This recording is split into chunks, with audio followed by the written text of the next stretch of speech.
Bandara Manchester, Inggris. BRRRR. Hugo mengerutkan alisnya ketika teleponnya berdering lagi. Ponselnya terus menangis seolah-olah mengomel pemiliknya untuk menerima panggilan itu. Saat dia mendengar suara itu lagi dan lagi, pembuluh darahnya muncul di dahinya. Lebih buruk lagi, telepon pribadinya juga mulai berdering. Cukup. Ini adalah panggilan ke-60. Ini adalah sahabat manusia yang biasa memanggilnya peramal penipu 20 tahun yang lalu. Dia adalah salah satu dari 12 zodiak yang menduduki kursi ke-9. Dia adalah Sagittarius. Tekanan darah Hugo Otis sangat tinggi sekarang sehingga dia merasa perlu pergi ke rumah sakit. Pelakunya adalah rentetan panggilan di teleponnya hari ini. Ketika teleponnya mulai meledak, dia mengira itu darurat, tapi mereka semua reporter. Ketika para reporter tiba-tiba bertanya kepadanya bagaimana perasaannya tentang Ligan, hal itu mendorongnya ke dinding. Ini adalah harga yang mahal untuk menjadi teman dekat Ligan. Pada akhirnya, dia memberitahu mereka bahwa dia akan mengajukan keluhan dan tuntutan hukum, dan mereka akhirnya tenang. Namun, keheningan hanya berlangsung sebentar. Baru 1 jam, bajingan. Para wartawan bahkan menelepon nomor yang hanya diketahui oleh kenalannya. Tentu saja, para reporter ini dapat menemukan nomor pribadinya bahkan jika dia merahasiakannya. Bahkan, belum lama ini, seorang reporter sempat mengganggunya lewat nomor pribadinya. Tak disangka, telepon berdering lagi. BRRR. Nomor tak dikenal telah meneleponnya tanpa henti selama 30 menit terakhir. Hugo berada di pagar tentang mengangkat telepon, tetapi dia menyadari nomornya dimulai dengan 1541. Ini berarti itu adalah panggilan telepon dari Korea. Bajingan-bajingan ini bahkan ingin aku membayar teleponnya sekarang? Tampaknya para wartawan mencoba segala cara yang tersedia bagi mereka. Hugo melihat teleponnya seolah-olah dia melihat nyamuk di pagi hari. Telepon yang membuat marah berhenti bergetar, tetapi panggilan lain masuk tepat sesudahnya. Ya ampun! Hugo memutuskan untuk memblokir nomor itu. Dia bahkan mematikan teleponnya. Pertama-tama, dia tidak punya alasan untuk menjawab panggilan dari nomor telepon yang tidak dikenal, terutama di telepon pribadinya. Selain itu, dia tahu tentang apa panggilan itu, dan itu hanya mencegahnya untuk mengangkatnya. Aku tidak pernah mengharapkan teori konspirasi tentang kelangsungan hidup Ligan. Konyol. Dia tidak bisa menyembunyikan ketidaksenangannya mendengar nama itu setelah sekian lama. Pada saat berikutnya, dia menerima telepon dari pemerintah negara asalnya. Dia masih tidak senang, tapi dia mengambilnya. Apakah kamu mendengarkan apa yang aku katakan, Hugo? Maaf, tapi aku harus menolak permintaan untuk menemukan anggota ke-13 kita. Hugo. Orang yang menelepon kali ini adalah Perdana Menteri Australia. Seperti yang diharapkan, panggilan itu tentang Ligan. Ini membuat Hugo kesal. Jangan menyebut nama orang mati. Dia dinyatakan meninggal 20 tahun yang lalu, kata Hugo. Dia mungkin sudah tidur. Mengapa mengatakan itu sekarang? Hugo ingin mengatakan bahwa memalukan bagi seorang Perdana Menteri untuk mencari pahlawan Ligan seperti ini, tetapi dia menelan kata-katanya. Di masa lalu, Hugo bersikeras bahwa Ligan masih hidup, tetapi tidak ada yang mendengarkannya. Bukankah aku dilarang mencari menara saat itu karena terlalu berbahaya? Tidak, itu. Tiba-tiba. Hugo dengan cepat mengalihkan perhatiannya ke raungan tiba-tiba yang datang dari kerumunan. Raungan itu begitu keras sehingga mengejutkan semua orang, termasuk pramugari, agen tiket, dan petugas pengambilan bagasi. Suara itu terdengar dari ruang tunggu. Itu adalah raungan yang terdengar ketika tim seseorang mencetak gol di putaran final Piala Dunia. Menyerah. Pada akhirnya, Inggris menyerah pada monster. Keyakinan mereka pada Sir Oliver, murid peringkat es dari Eropa, sia-sia. Dia gagal dalam upaya serangannya. Ini gila. Seperti yang diharapkan, hanya Ligan yang bisa mencapai prestasi itu. Layar elektronik di ruang tunggu menyiarkan berita yang keluar dari London. Seperti yang diharapkan, zona merah terlalu sulit untuk ditaklukkan. Sir Oliver menghabiskan 1 tahun mencoba untuk memulihkan London, tapi itu semua sia-sia. Bencana di London terjadi 25 tahun yang lalu. London penuh dengan monster yang telah dibersihkan Ligan sebelumnya. Apakah itu benar? Ya, kamu benar. Monster ini muncul selama Piala Dunia 2002 di Korea dan Jepang. Pada saat itu, Ligan telah membersihkannya sendiri. Itulah sebabnya orang suci Eropa mencoba misi ini dengan percaya diri. Serangan itu gagal. Bahkan, dia mundur sebelum dia bisa melewati pintu masuk. Pembuluh darah di leher wartawan muncul saat mereka menyampaikan berita. Tentu saja, berita dari London mau tidak mau mengarah ke berita dari hari sebelumnya. Layar dengan cepat berubah. Menurut kamu mengapa serangan kali ini gagal? Itu bukan kegagalan. Itu hanya rangkaian kemalangan yang terjadi sekaligus. Pahlawan dari Asia melakukannya sendiri 25 tahun yang lalu. Tentu saja, aku juga bisa melakukannya. Seperti yang mungkin kamu ketahui, Ligan adalah yang terlemah di antara makhluk yang awalnya terbangun. Orang suci dari Eropa mengalami kesulitan menyembunyikan emosinya saat wawancara berlanjut. Buktinya adalah fakta bahwa Ligan tidak dapat melakukan apa-apa karena ke-12 orang suci membunuh Mata Merah. Hugo telah dipanggil untuk membersihkan kekacauan di Inggris, jadi alisnya berkedut. Semua orang terus menyatakan bahwa status Ligan telah diangkat sebagai pahlawan karena kematiannya, tetapi Hugo tahu yang sebenarnya. Dia yang terkuat di antara 13. Hugo tidak memikirkan ini hanya karena dia adalah teman Ligan. Dia telah bertarung bersamanya, jadi dia yakin akan hal ini. Tanpa Ligan, membersihkan menara iblis tidak akan mungkin. Namun, tidak mungkin dia bisa bertahan di tempat itu sendirian.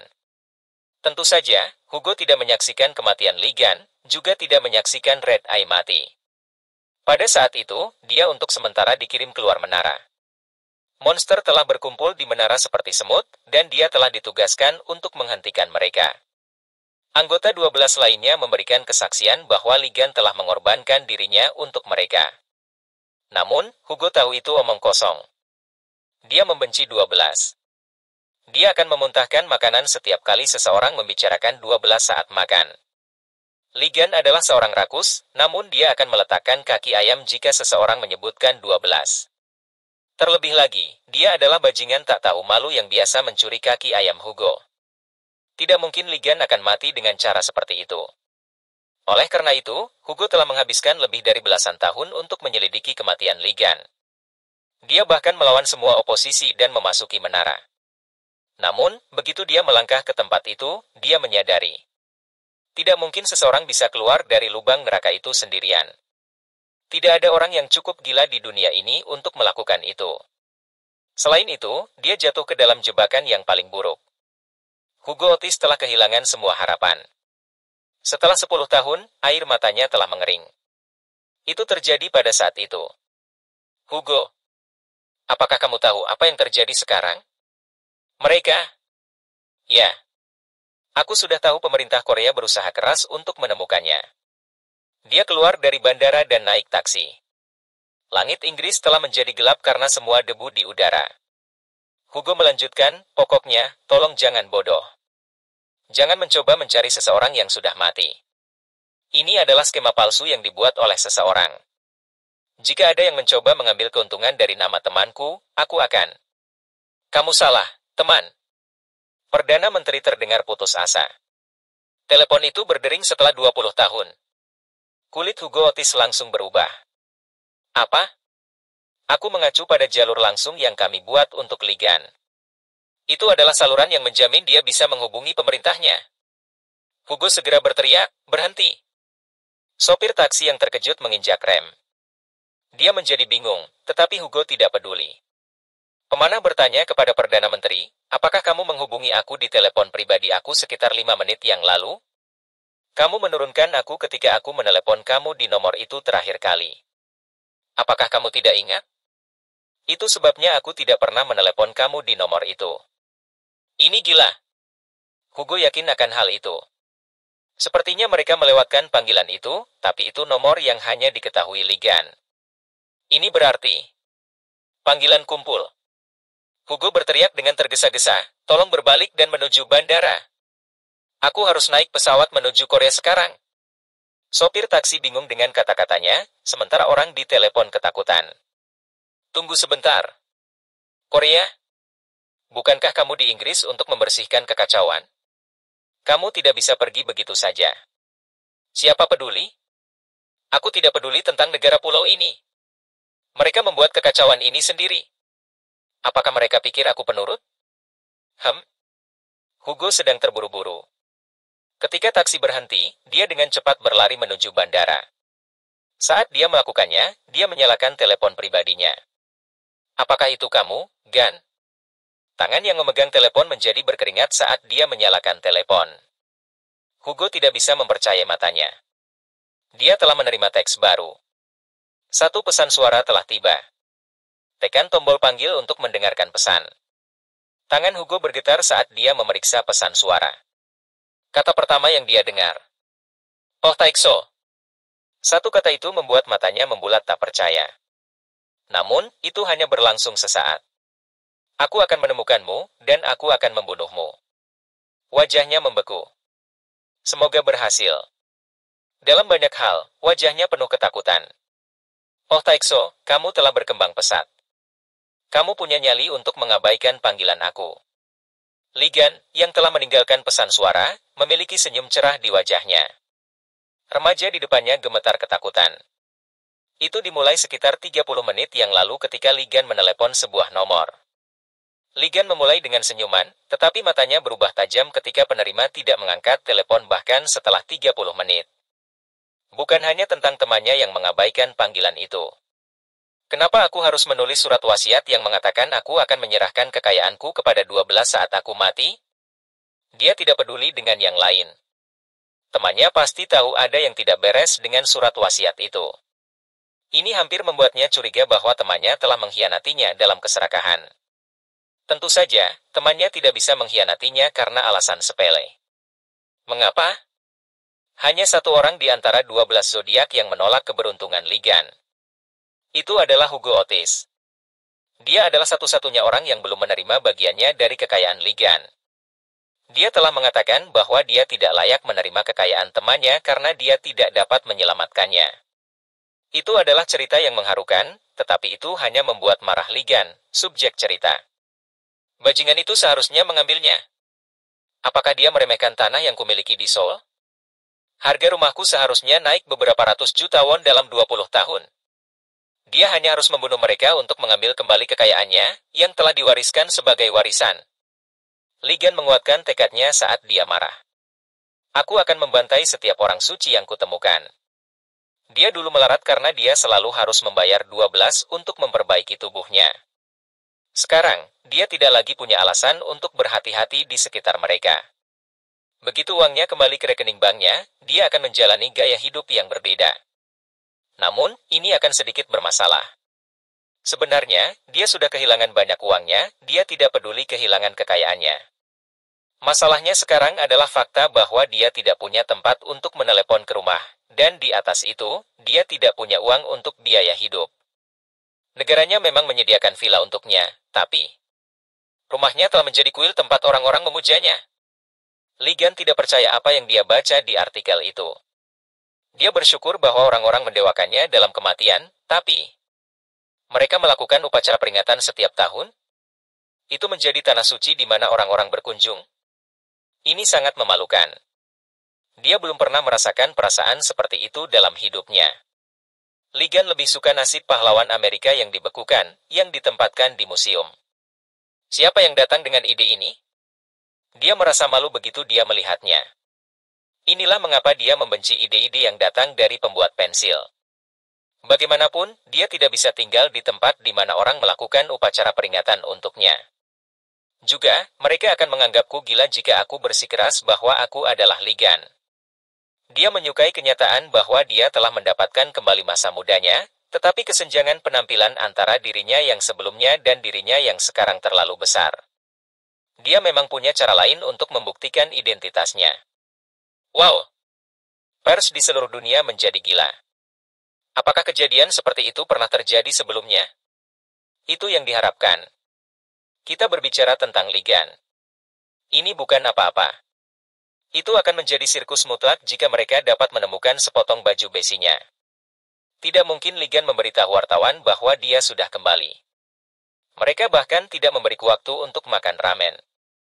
Dia telah banyak menderita karena pelecehan wartawan di masa lalu. Dia pernah memasukkan kepala reporter ke dalam semangkuk ramen. Lobster yang dia pesan untuk dimasukkan ke dalam ramen sudah sia-sia. Dalam situasi aku saat ini, para reporter mungkin juga tidak akan mempercayai cerita aku. Ini adalah masalah.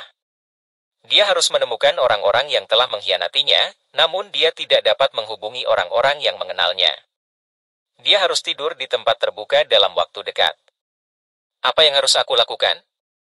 Haruskah aku merampok ban di negara terdekat? Haruskah aku mengambil uang seseorang? Itu adalah lelucon yang sebenarnya bukan lelucon. Tepat ketika semua orang keluar dari toko, sebuah suara terdengar di benak Ligan. Peringatan! Seseorang sedang memantau kamu. Ligan tersentak ketika mendengar suara itu. Dia mengerutkan alisnya ketika dia merasakan kehadiran yang familiar. Itu samar, tapi dia yakin akan hal itu. Salah satu dewa, kemudian dia mendengar suara. Betulkah? Ligan. Ligan. Mereka semua sangat berisik. Itulah yang aku katakan. Semua organisasi berita top di seluruh dunia hanya membicarakan dia. Dia hanya seorang yang telah menjadi dewa dari waktu ke waktu. Sepasang suami istri muda yang mengenakan pakaian bagus berjalan menuju restoran. Dilihat dari energi magis yang mereka pancarkan, siapapun bisa mengatakan bahwa mereka bukan orang normal. Berita bahwa seorang Sin berpangkat tinggi keluar dari kuil kami terkubur karena itu. Ligan hanya ditinggikan karena dia bekerja dengan 12 zodiak. Para idiot ini tidak tahu apa-apa. Itulah yang aku katakan. Bahkan jika dia muncul, dia akan lebih rendah dari kita. Pada saat itu, pasangan itu bertemu pandang dengan Ligan. Apa-apaan? Apakah dia mencoba meniru Ligan? Wajah mereka kusut. Namun, humor buruk mereka hanya berlangsung sesaat. Untuk beberapa alasan, mereka mulai tertawa terbahak-bahak. Mereka berbicara dengan keras seolah-olah mereka ingin semua orang mendengar suara mereka. Idiot! Mereka benar-benar berpikir Ligan luar biasa. Aku mendengar desas-desus bahwa dia adalah pengguna peringkat rendah. Itu benar. Kudengar dia meninggal saat bersembunyi di balik 12 di Menara Iblis. Ya, itu yang diharapkan. Fanboy Ligan tidak tahu apa-apa. Saat pria itu lewat, dia sengaja mengembuskan asap rokok ke wajah Ligan, dan asapnya menyebar ke wajah Ligan. Ligan menertawakan kebodohan mereka. Mereka berani bertindak seperti ini terhadap aku?